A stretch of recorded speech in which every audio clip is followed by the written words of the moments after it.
Para suster yang terkasih, saya ingat yang dikatakan oleh Bapak Suci Paus Fransiskus di akhir-akhir sebelum beliau wafat.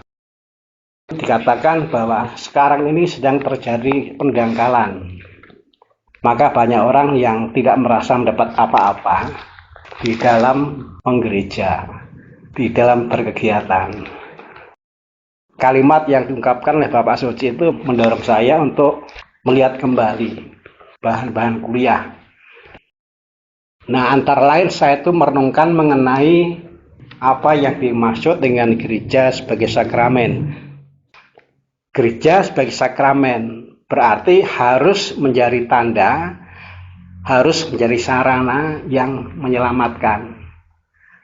Jadi kalau orang itu ada di dalam gereja, kalau orang itu ada di sekitar gereja, harapannya adalah orang lalu mengalami diselamatkan. Orang juga mengalami ikut ambil bagian menjadi sarana yang menghadirkan keselamatan. Mengapa kok gereja merumuskannya itu seperti itu? Lalu saya mencoba merenung. Kalau Yesus mendirikan gereja dan menghidupi gereja sampai mati disalib, itu untuk apa? Nah, kalau kita membaca mengenai hidup Yesus, mengenai apa yang dibuat oleh Yesus, lalu kita bisa mengerti mengapa kok dirumuskannya gereja sebagai sakramen keselamatan. Karena Yesus memang mendirikan gereja, menghidupi gereja dengan mati disalib untuk menghadirkan keselamatan. Yesus yang tidak kelihatan menjadi kelihatan, menjadi manusia yang hina, hidup secara hina, mati secara hina, memang untuk menyelamatkan.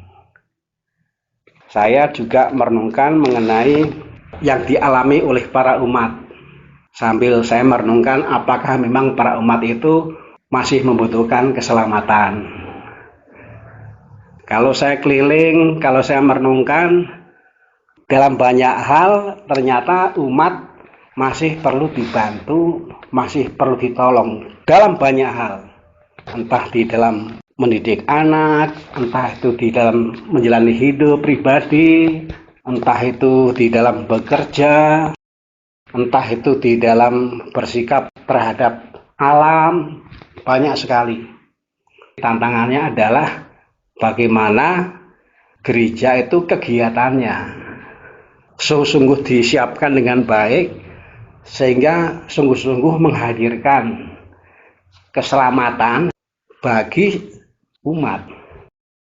Doa permohonan apa ya yang tepat untuk paroki ini, supaya memang semakin terasa bahwa paroki sebagai gereja memang sakramen, memang lebih dari menambah kesibukan, tapi supaya menjadi lebih baik.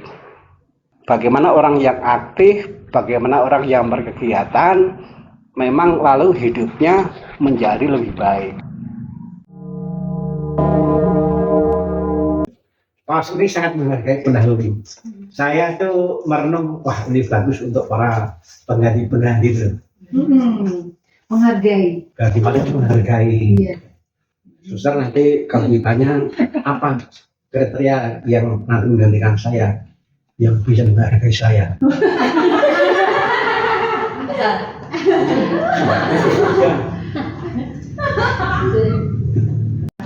Kemarin belum lama ada ulang tahun.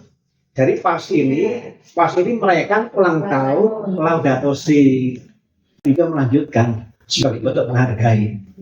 Ini bagus untuk pemimpin zaman sekarang. Pemimpin zaman sekarang kan tipenya tipe mau menghapus jejak, mau beda, ini justru melanjutkan. Bagus, bener. Saya kagum nih. Berbahagialah orang yang mengandalkan Tuhan.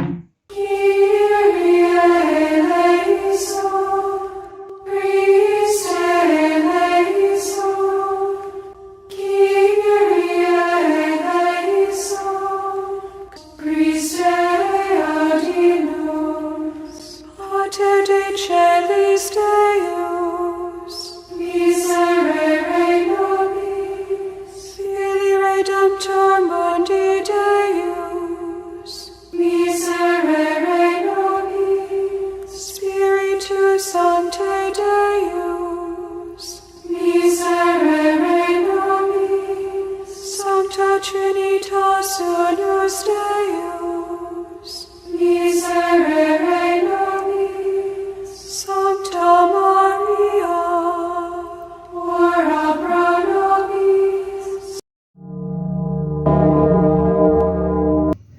bahwa setiap pribadi adalah berkat dan rahmat yang luar biasa untuk menjadikan saya juga semakin lebih dewasa dalam hidup religius.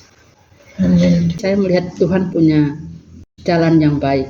Terima kasih. Terima kasih seribu, terima kasih seribu pada Tuhan Allahku, pada Tuhan Allahku. Aku bahagia karena dicinta. Terima kasih.